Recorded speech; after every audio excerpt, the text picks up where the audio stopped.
सर्वांचं लक्ष करिअर अकॅडमीच्या आजच्या सेशनमध्ये खूप खूप स्वागत आहे। आज लक्ष करिअर अकॅडमीने तुमच्यासाठी एक बॅच लॉन्च केलेली आहे आणि त्यामध्ये तुम्हाला लाईव्ह प्लस रेकॉर्डेड लेक्चर्स त्याच्यामध्ये भेटतील। प्रत्येक विषयासाठी स्वतंत्र अनुभवाचे शिक्षक तुम्हाला लाभतील। त्यानंतर प्रत्येक विषयाच्या नोट्स तुमच्यासाठी असतील। फ्री करंट अफेअर्स मॅगझिन सुद्धा तुमच्यासाठी आहे आणि बॅचची जी काय कालावधी असेल ती 1 वर्ष आहे। आणि जर तुम्हाला जर पटकनच्या पटकन जर डिस्काउंट मध्ये जर तुम्हाला ती बॅच जॉईन करायची असेल तर हा जो काही QR आहे त्याला तुम्ही स्कॅन करा आणि लक्ष करिअर अकॅडमीचे जे ॲप आहे ते डाउनलोड करा आणि काही जरी क्वेरी आली तर या दिलेल्या नंबरवर तुम्ही संपर्क करू शकता। आणि हा डिस्काउंट फक्त आणि फक्त इथून पुढचे 2 दिवस आहे, त्यामुळे पटकन तुम्ही ॲप डाउनलोड करा आणि बॅच मध्ये जॉईन व्हा। आता इकडे आपण बघूया मराठी सब्जेक्ट। आता मराठी सब्जेक्टची जी काही आहे मेनची स्ट्रॅटेजी कशी असली पाहिजे आता आपण ती बघूया। पण त्याआधी सर्वांनी लक्षात द्या की हा जो काही पेपर क्रमांक 1 आहे म्हणजे संकेतांक 1 यामध्ये टोटल आपल्याला मराठी येईल 50 मार्कांसाठी। किती येईल? 50 मार्कांसाठी।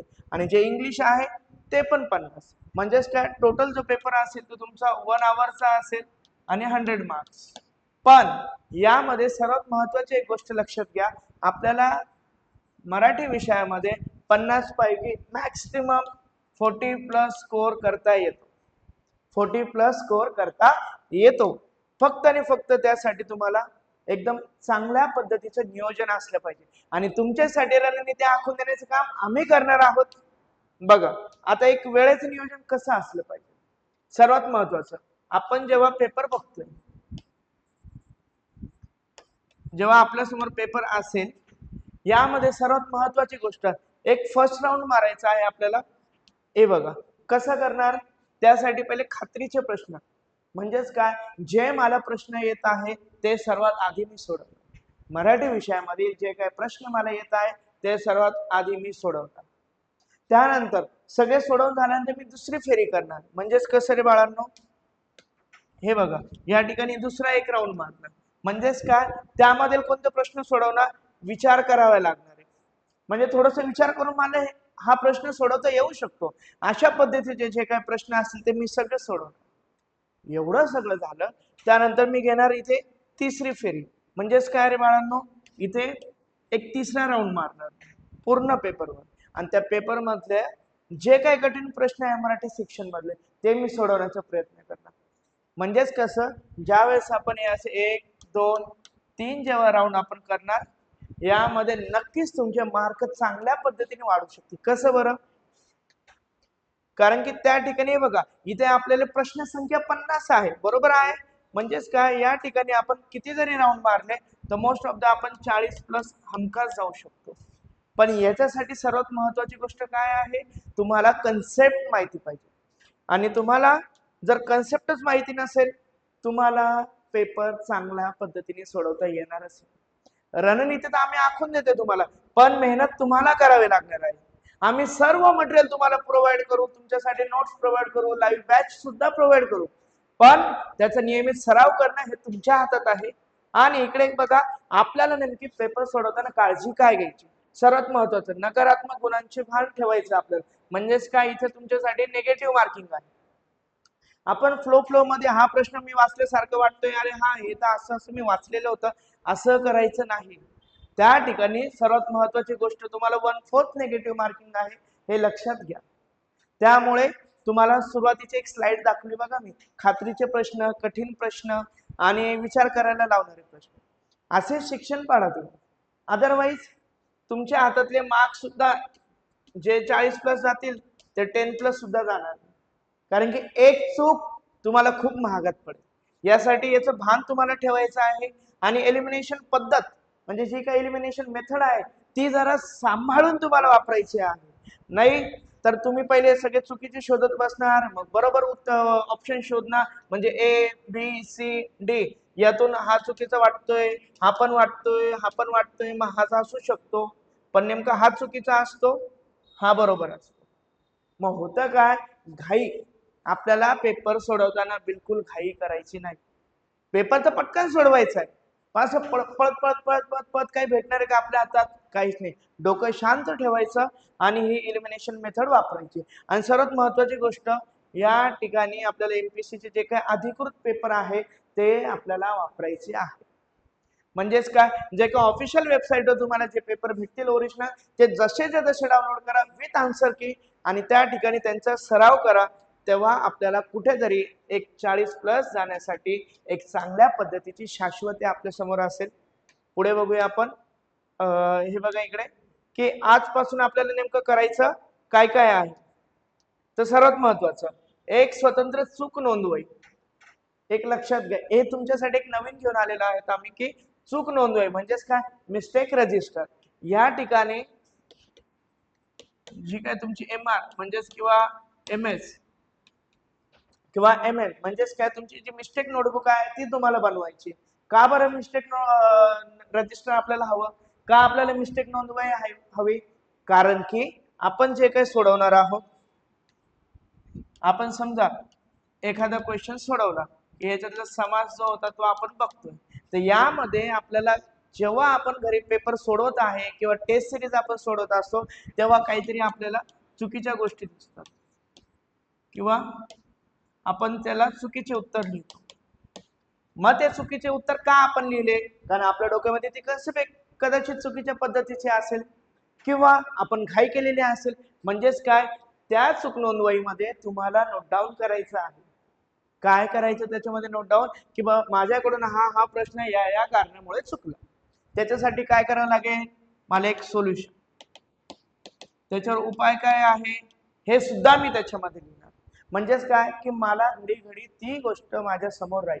आणि जेव्हा तुम्ही नोंदवही लिहिणार त्यामध्ये रोज रात्री झोपायच्या आधी ती नोटबुक एकदा बघायची. दिवसभरामध्ये मी जे काही प्रश्न सोडवले त्याच्यामध्ये एकूण चुका म्हणजे टोटल मिस्टेक माझ्या किती झालेल्या आहे हे मोजायचं. समजा डे 1 आपण बघूया की इथे डे 1 ला जर 10 मिस्टेक असतील तर डे 2 ला एक मिस्टेक तुम्हाला कमी करायची, डे 3 ला अजून एक. म्हणजे आजपासून जर तुम्ही ती नोंदवही बनवली तर रोज एक एक मिस्टेक तुमची कमी झाली पाहिजे. म्हणजेच काय, तुम्ही जास्त कन्सेप्ट बघितली पाहिजे. आणि इकडे एक लक्षात घ्या की जीएस मध्ये जर तुम्हाला 1 मार्क जर वाढवायचा आहे तर त्यासाठी तुम्हाला खूप मेहनत घ्यावी लागते, खूप मेहनत घ्यावी लागते. पण जर तुम्हाला मराठीमध्ये 10 ते 15 गुण जर तुम्हाला डायरेक्ट प्लस करायचे असेल, ते एकदम आपल्या हातातली गोष्ट आहे. कशी ते तुम्हाला हळूहळू सांगू, शेवटपर्यंत तुम्ही व्हिडिओ बघत राहा. आता इकडे बघा, या ठिकाणी आहे की यशाचा कोणताही शॉर्टकट नाही. आपण कोणत्याही शॉर्ट ट्रिक्स वापरून लगेच आपण सक्सेसफुल होत नाही. पण आपल्याला कन्सेप्ट जर लक्षात ठेवायचे असेल, शॉर्ट ट्रिक तर वापरावी लागणार. पण इकडे बघा, शॉर्टकट दरवेळेस आपण प्रत्येक गोष्टीसाठी शॉर्टकट असं करून चालणार नाही. पहिले कन्सेप्ट समजून घ्या. एकदा जर कन्सेप्ट तुम्हाला समजली तर तुम्ही लोक त्या ठिकाणी कोणती पण एक शॉर्ट ट्रिक अप्लाय करू शकता किंवा शॉर्टकटही घेऊ शकता. पण कसं, त्या ठिकाणी एकदम डोकं लावून ती गोष्ट करायची आहे. आले प्रत्येकाला लक्षात? कारण की ह्या ठिकाणी जर तुम्ही गोंधळले आणि नको तो शॉर्टकट जर तुम्ही यूज केला तर झालं, आपली तयारी तिथे फिसकटली. आणि सर्वात महत्वाची गोष्ट, कंटाळा येणे, भीती वाटणे किंवा माझं कसं होईल हा विचार करणं सोडून द्या रे बाळांनो. आता टेन्शन घ्यायचं नाही. लक्ष्य करिअर अकॅडमीची जी काही बॅच आहे त्याच्यातून तुमची सर्व तयारी होईल. पण तुम्ही जर रोज हाच प्रश्न घेऊन बसले, कंटाळा येतोय मला, मी कसं करू, भीती वाटते मला, आता मी काय करू, किंवा माझं कसं होईल, कट ऑफ किती लागेल, मी पास होईल का, अरे बाळांनो ते सोडून द्या. स्वतःवर कॉन्फिडन्स ठेवा, स्वतःचा आत्मविश्वास तिथे जागृत करा. यस, मी चांगले मार्क घेईन आणि मराठी विषय सुद्धा घेईन, आणि ते पण थोडे नाही 40+ मी घेईन.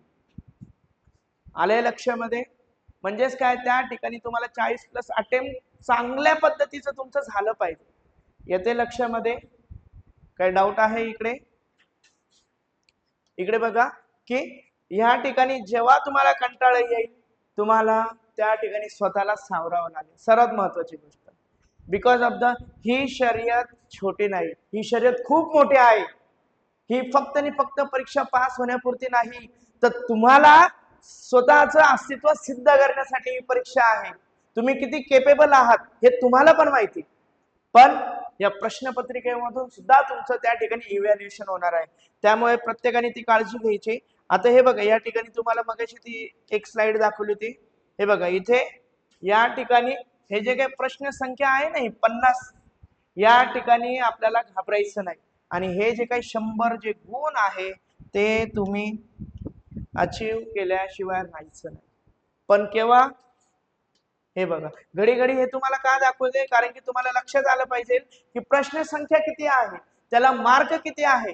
या ठिकाणी सर्वात महत्वाची गोष्ट जी तुम्हाला सांगितली की जे काही 50+ आहे तुमचे मिनिमम तरी 40+ तुमच्या इथे अटेम्प्ट व्हायला पाहिजे किंवा 35+. येते लक्षामध्ये प्रत्येकाला. असे जर अटेम्प्ट जर तुम्ही केले तर कुठेतरी आपला जो काही स्कोर आहे तो 100 आणि 101% वाढेल. इकडे बघा पुढे की बघा बरं, आता कोणाकोणाला याचे उत्तर येत आहे. समास किती जणांना पूर्ण येतो सांगा बरं जरा मला. कोणकोणते समास माहिती आहे? नाही ना. बघा, संधी किती जणांना येते सांगा बरं. किती प्रकार आहे संधीचे? सर्वात महत्वाची ती काही संधी आहे किंवा कोणत्या संधीवर जास्त प्रश्न येतात नाही माहिती. शुद्ध लेखन किती जण रोज करतात बरं? आता तुम्ही म्हणा सर आम्ही काय लहान आहे का इथं शुद्ध लेखन लिहायला? अरे बाळांनो, शुद्ध शब्द जर लिहायची तुम्हाला सवय लागली, पेपर मधून तुम्हाला ते उत्तर छान सोडवता येईल. त्या ठिकाणी जो काय प्रश्न असतील त्या ठिकाणी लगेच तुम्हाला उत्तर भेटेल. म्हणजेच काय की मराठी हा नॉलेज पेक्षा ऍप्लिकेशनचा विषय आहे.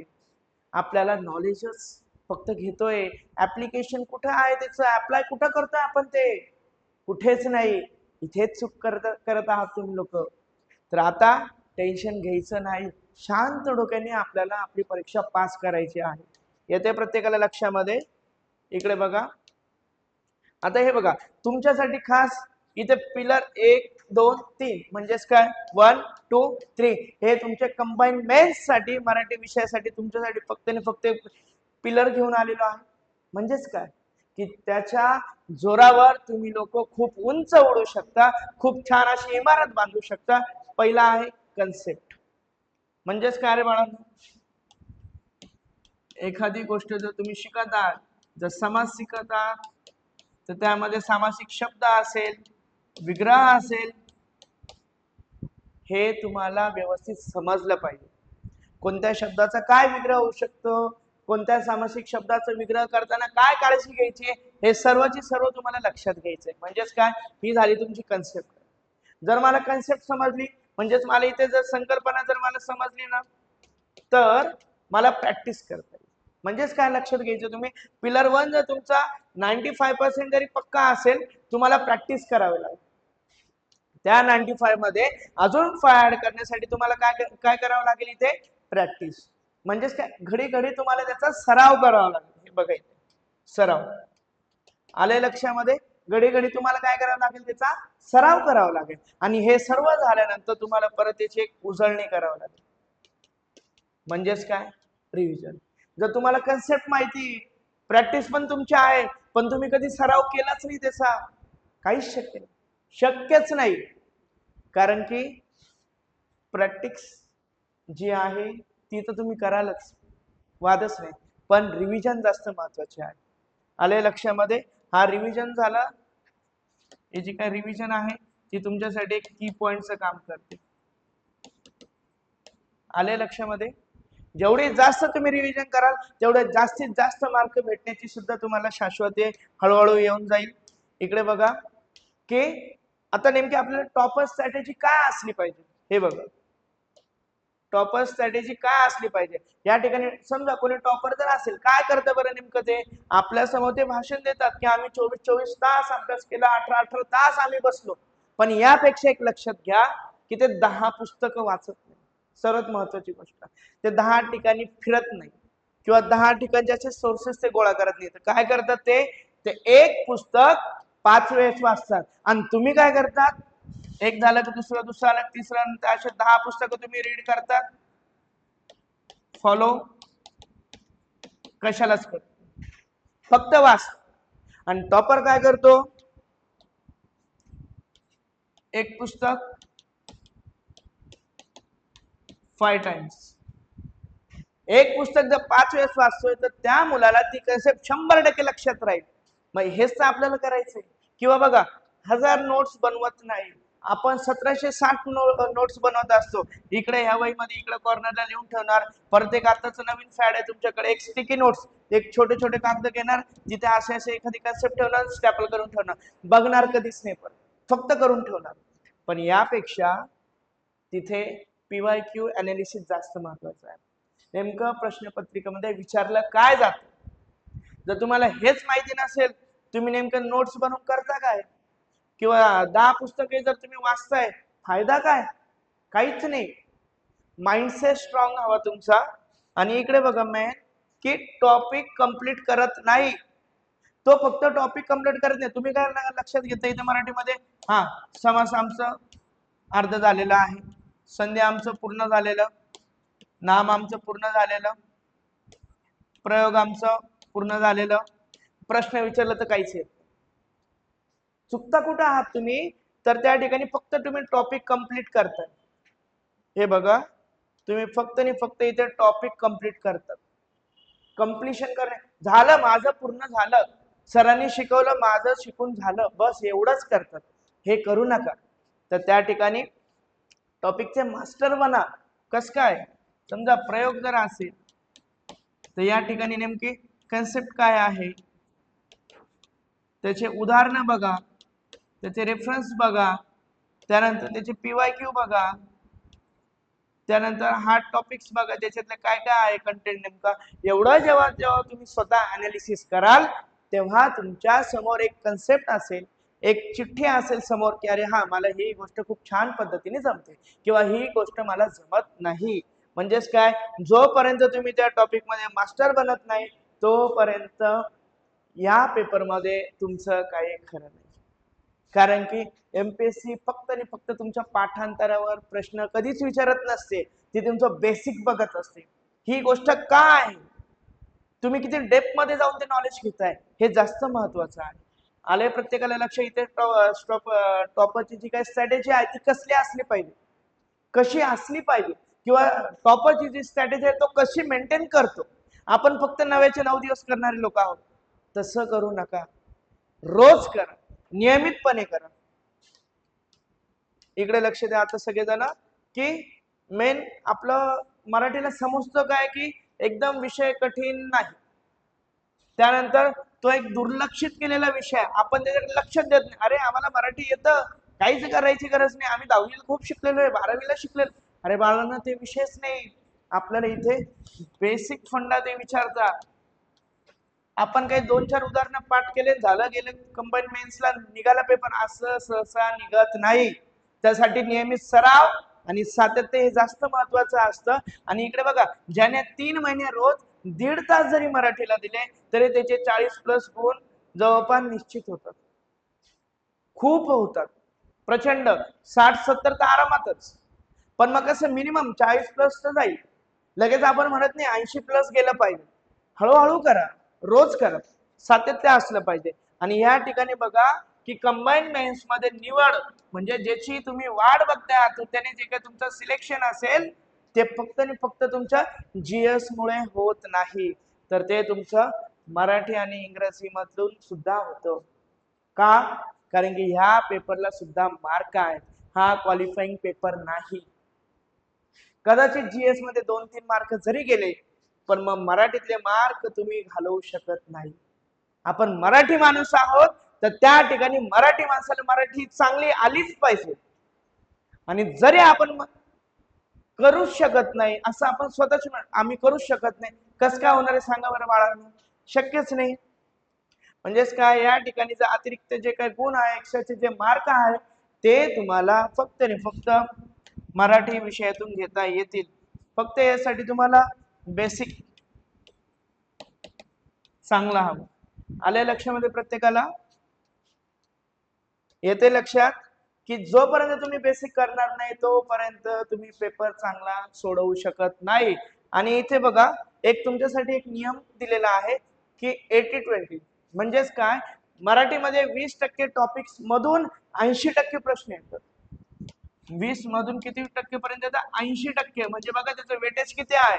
आणि ते इम्पॉर्टंट टॉपिक तुम्हाला असं म्हणणार नाही की कमेंट करा, डिस्क्रिप्शन मध्ये दिलेले नाही, डायरेक्ट तुमच्या समोर इथं घेऊन ठेवलेले, बिंदास तुम्ही स्क्रीनशॉट काढू शकता. हे टॉपिक जरी गेले तरी तुम्ही चांगले मार्क तिथे पाडू शकतात. बघा, शब्दसिद्धी असेल, शब्दांच्या जाती, वाक्प्रचार, म्हणी, समानार्थी विरुद्धार्थी शब्द, त्यानंतर समास, संधी, काळ, प्रयोग, वाक्प्रचार, उभारणी, अव्यय, अलंकार, शुद्ध लेखन, हे टॉपिक जरी तुम्ही बेसिक पासून सुरुवात केले तरी तुम्ही मार्क खूप छान घेऊ शकतात. पण याच्यासाठी सर्वात महत्वाची गोष्ट आहे कॉन्फिडन्स. तोच तुमच्याकडे कमी आहे. माझ्याकडे होईल का, मी करेल का, मी पास झालो नाही तर कसं होईल, अरे ते सोडून द्या. एक जागा तुमची नक्की आहे असं स्वतःशी बाळगा.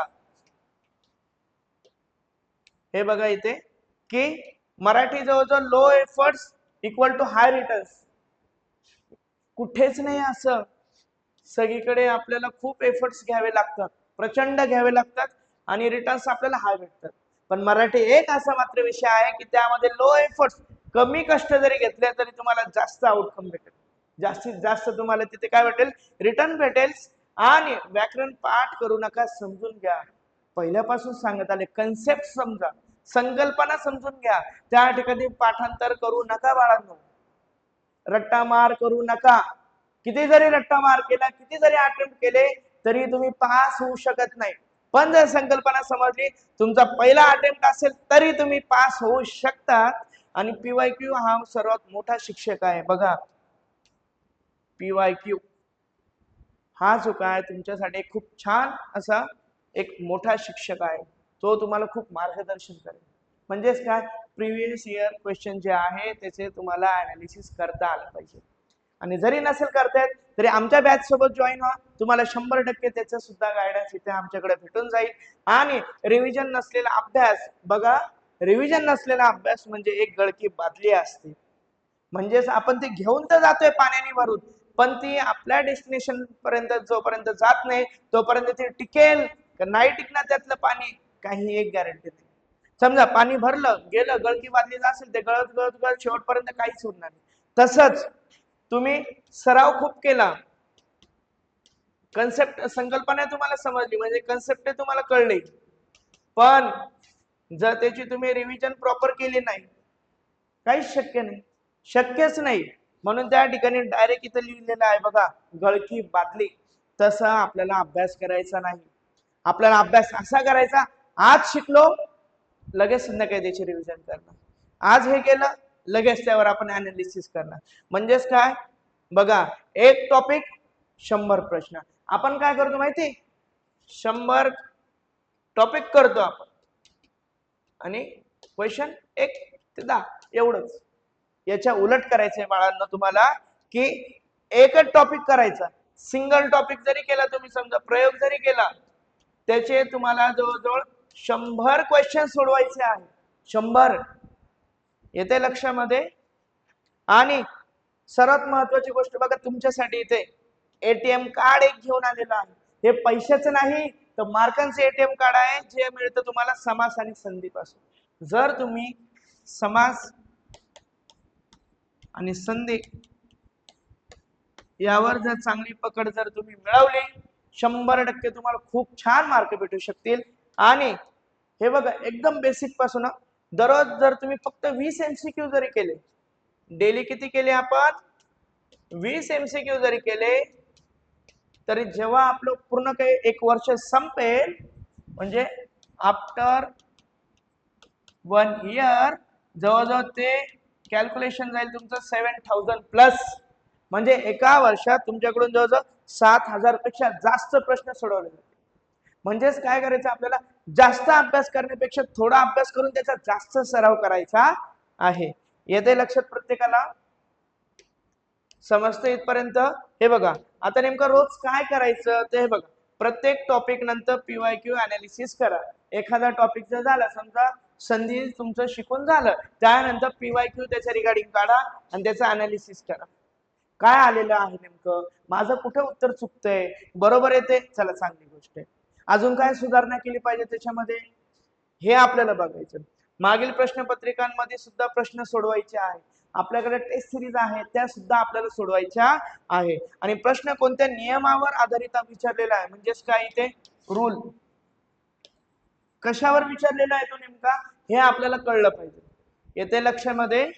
हे बघा, अशी जेव्हा तुम्ही स्ट्रॅटेजी फॉलो करणार, मराठी विषयामधली जी काय तुमची भीती आहे ती हमखास नाहीशी होणार.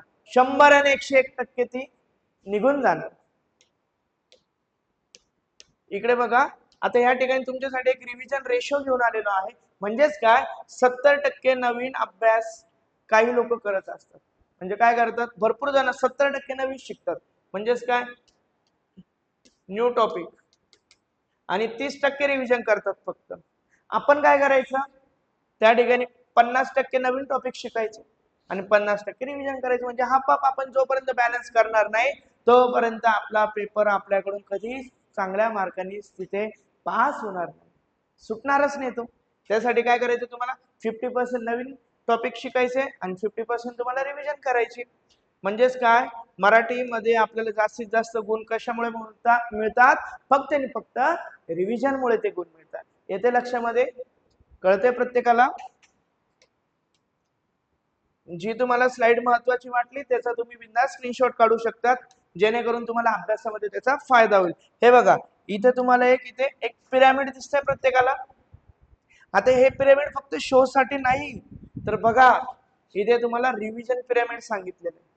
आणि ही जर स्ट्रॅटेजी फॉलो केली, 100 आणि 101% तुम्ही लोक त्या ठिकाणी सिलेक्ट होणारच आणि मराठीमध्ये तर टॉप तर करणारच. हे बघा, पहिली रिव्हिजन म्हणजे जी काय पहिली स्टेप आहे, इथे तुम्ही 24 तास म्हणजेच काय 24 आवर्स मध्ये तुम्हाला ती करायची आहे. जो टॉपिक शिकला 24 तासाच्या आत किंवा एखादा तास इकडे तिकडे, पण आपल्याला ती रिव्हिजन करायची. हे झालं. परत सेकंड वन रिव्हिजन करायचे, दुसऱ्या टॉपिकची नाही, त्याच टॉपिकची करायची, तर ती आपण 7 दिवसांनी करणार. म्हणजे इथून डायरेक्टली इथपर्यंत येणार आपण. आलं लक्षामध्ये, म्हणजे 7 डेज, 7 दिवसांनी त्याची रिव्हिजन करणार. ती रिव्हिजन झाली, सोडून देणार. परत तिसरी रिव्हिजन करणार आपण डायरेक्ट 15 दिवसांनी, म्हणजे डायरेक्ट इथपर्यंत 15 दिवस. आले लक्षामध्ये. आणि फायनल जे काही तुमची रिव्हिजन असणार, की ज्या ठिकाणी कन्सेप्ट तुमची तोंडपाठ असणार, शॉर्ट ट्रिक्स तुमच्या तोंडपाठ असणार आणि उदाहरण बघताच तुम्ही त्या ठिकाणी उत्तर लगेच मार्क करणार, ती झाली तुमची शेवटची रिव्हिजन 30 दिवसानंतरची. आणि त्यावेळेस रिव्हिजन करतानाच तुम्हाला सगळ्या प्रश्नांची उत्तरं तुम्हाला लगेच समजतील. अरे हा, हे आपण असं असं केलेलं होतं.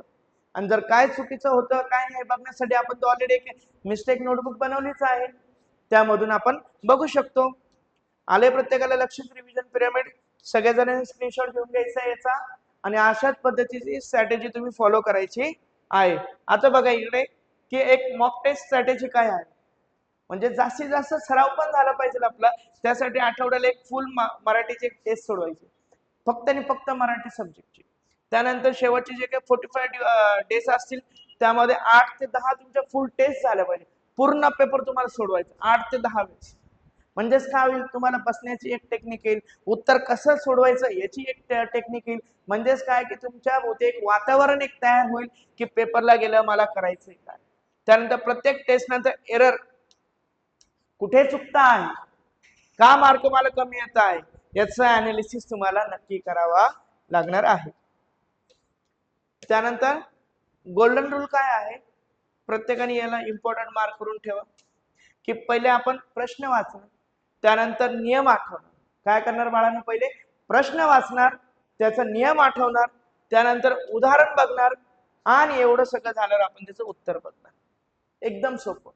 पण आपण प्रॉब्लेम काय करतो बघा, इथे थेट उत्तराकडे आपण जातो आणि इथे तुम्हाला सांगितलं थेट उत्तराकडे तुम्हाला जायचंच नाही. म्हणजेच काय, मराठीचा जो काय आपण प्रत्येक प्रश्न जो सोडवतोय त्या ठिकाणी तुम्हाला सर्वात आधी नियम आठवायला पाहिजे आणि नियम आठवण्यासाठी ते तुम्हाला सरावच करावा लागेल.